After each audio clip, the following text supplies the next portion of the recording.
আচ্ছা, আমরা আজকে কিছু এই ডিজিট লিখবো, ইংরেজিতে বললাম যাতে বোঝার জন্য। 0, 1, 2, 3 এগুলোকে আমরা আসলে কি বলি? কেউ বলবে নাম্বার, কেউ বলবে অঙ্ক। আসলে 0, 1, 2, 3 এগুলো কি? এগুলো হলো এক একটা অঙ্ক। আবার কেউ যদি বলে যে সংখ্যা, সেটাও কিন্তু ভুল হবে না। কিন্তু অঙ্ক বললেও ঠিক হবে, সংখ্যা বললেও ঠিক হবে। এটার আসলে এক্সপ্লানেশনটা কেমন হবে?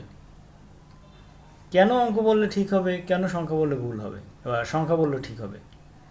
সো গণিতের গণিতের যাবতীয় সংখ্যা শেখার জন্য যেসব প্রতীক বা চিহ্ন ব্যবহার করা হয় সেগুলোকে আমরা কি বলি? অঙ্ক বলি।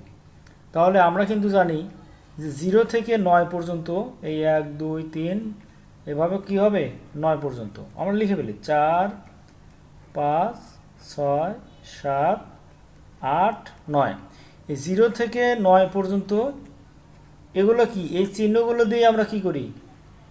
গণিতের সকল সংখ্যার বা সকল সমস্যার সমাধান করে থাকি।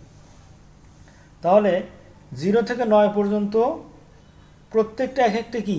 অঙ্ক। আবার এগুলোকে কিন্তু সংখ্যা বলা হয়। তো আমরা প্রথমে শিখবো সংখ্যা কাকে বলে। তো আমরা এইটা শিখলে, আমরা অঙ্কটা শিখি।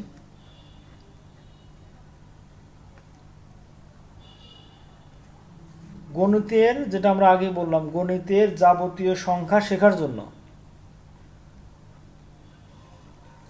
গণিতের যাবতীয় সংখ্যা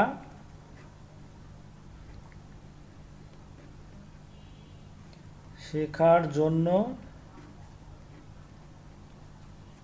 যে সকল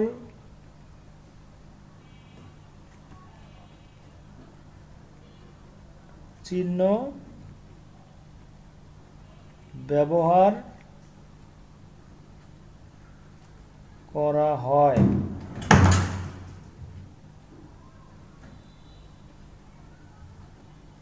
তাই অঙ্ক।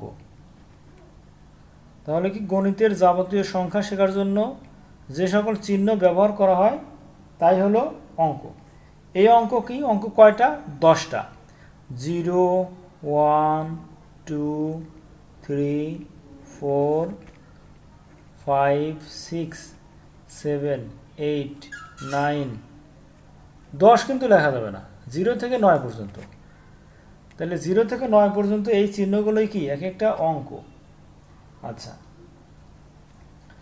এখন অঙ্ক হলো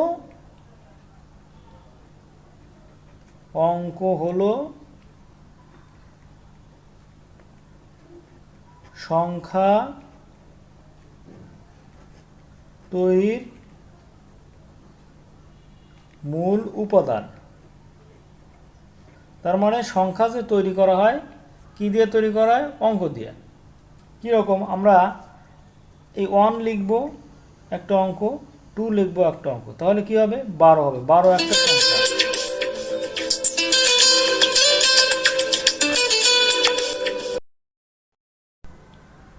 আচ্ছা, তাহলে 1 এবং 2 এই দুটো মিলে কি হবে? একটা সংখ্যা হবে 12। তাহলে 12 একটা সংখ্যা, কিন্তু 12 কিন্তু অঙ্ক নয়। কারণ কি? অঙ্ক শুধু 0 থেকে 9 পর্যন্ত, এগুলোই শুধু অঙ্ক। তাহলে 12 হবে একটা সংখ্যা, কিন্তু অঙ্ক নয়। অঙ্ক কি? 1 একটা অঙ্ক, 2 একটা অঙ্ক। এরপরে যদি আমরা লিখি 2 একটা অঙ্ক, 0 একটা অঙ্ক, দুটা মিলে কি হবে? 20। 20 একটা সংখ্যা। তাহলে আমরা বলতে পারি যে সব অঙ্কই সংখ্যা, সব অঙ্কই 0, 1, 2, 3, 4, 5, 6, 7, 8, 9 সবগুলো অঙ্কই এক একটা সংখ্যা, কিন্তু সব সংখ্যা অঙ্ক নয়। কীরকম? এখানে 12 সংখ্যাটা অঙ্ক নয়, 20 সংখ্যাটা অঙ্ক নয়, কিন্তু 9 সংখ্যাটা আবার অঙ্ক। 9 সংখ্যাটা কি? অঙ্ক। আবার 5 সংখ্যাটা অঙ্ক। তাহলে অঙ্ক কি, সংখ্যা কি আমরা বুঝতে পারছি। কেন সবগুলো সংখ্যাই অঙ্ক নয় সেটাও আমরা বুঝতে পারলাম।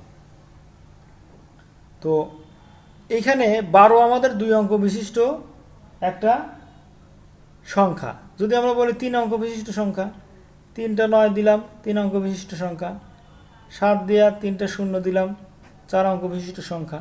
তো এরকম অঙ্ক কাকে বলে, সংখ্যা কি, এরপরে অঙ্ক আর সংখ্যার পার্থক্য কী সেটাও আমরা শিখলাম, এবং সব সংখ্যাই অঙ্ক নয় কেন সেটাও আমরা শিখলাম। তো আশা করি ভিডিওটা অবশ্যই বুঝতে পেরেছো। আর সবাইকে রিকোয়েস্ট করবো যারা আমার চ্যানেলটাকে এখনও সাবস্ক্রাইব করো নাই, প্লিজ সাবস্ক্রাইব মাই চ্যানেল। আল্লাহ হাফেজ, আসসালামু আলাইকুম।